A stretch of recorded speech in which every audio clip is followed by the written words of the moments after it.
What it's ultimately kind of all really about? Well, it's been a really interesting experience being here because there is no museum etiquette.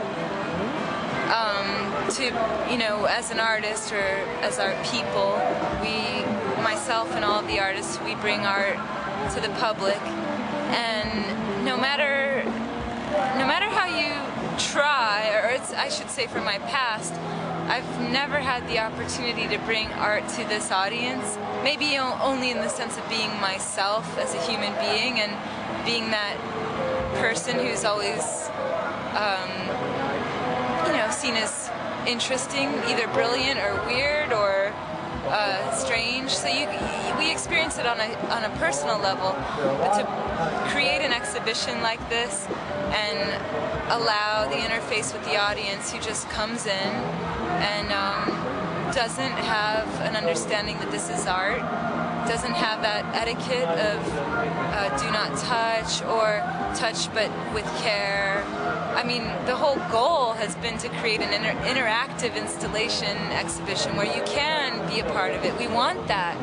And yet realizing where the parameters lie, well, we want that, and yet the piece will be destroyed if it goes too far.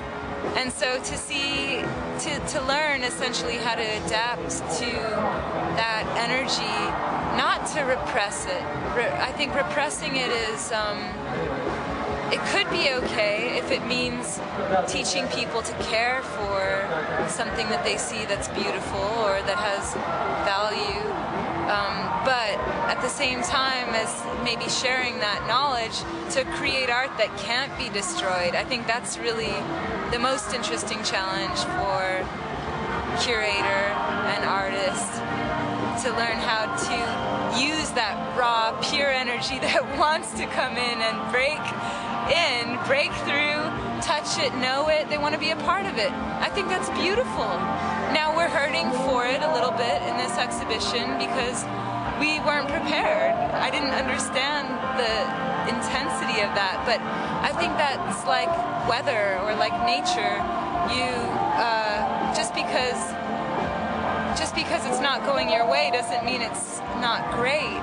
You have to just understand what it is and then build with that, and something should sail because that's happening. And I think it's exciting to show art here in this energy and in this environment because it's a force.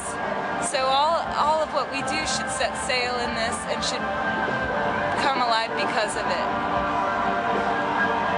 But at the same time, I won't lie, it's been really hard. It's been hard because that means, well, I think that means we're learning and it means we're growing. That's what it takes. That's what you need if you want to be an artist and if you want to live in the field of art, work in the field of art. You need to be faced with something that doesn't work according to plan, because that's where it happens. It happens on that edge between the spontaneous moment that wasn't expected and what happens with that. That's art. Art is this space. It's kind of indescribable, really, but it requires stretching, growing. It's a continually stretching, growing, improvisational place. And so thank you, Voodoo, for giving that to us. It's been, on the one hand, a nightmare, but that's exactly what I think needs to happen in order to learn how to expand and how to open up to new forces, a new audience. The danger is getting too calcified. I don't want to plan for it too much, ever. Okay. If we're too prepared, it would be a disaster. Right. It would be an art disaster. It would be an infrastructural success and an art disaster.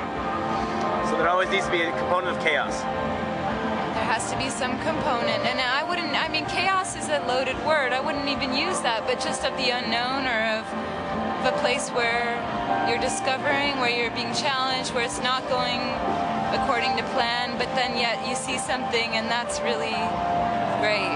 That's what the thing that you want, and you want to see that grow, and you just know that that's why you're here, and that's why you're doing it. So thank you. Thank you, Voodoo Fest. Thank you. Yeah, thank you, artists. All of our artists are amazing. And that came from an intuitive place. Just, I didn't know many of the artists, and half of the artists were local, and they're all amazing. They have a community, they're connected, they know how to support each other, they communicate. They've all been holding each other in place. And Friday night when it was raining and nothing was working and electrical wasn't working, they all came together, unified, and made this incredible show because of their relationships, their knowledge of the site, and the fact that they're local and they have a community. The visitors have come in and they've adapted incredibly. Some of them are German. They're not used to this. Yeah, they're not used to the bureaucracy not working. Right? No, bureaucracy has to work, and if you're German, and but yet they are artists, and as a result of being artists and loving art and dedicating themselves to the practice of art, know that when that happens, it means it's time to assess, stretch, pay attention, and see what comes of it. What is coming out of that? That's called fertile ground. That time is fertile ground. Most of our lives are spent planned or planning, and when that ends and you don't know, that's the time when, as an artist, you have the opportunity to find something that is I don't even have words for it. Wow. All right. Well, thank you very much. Thank you.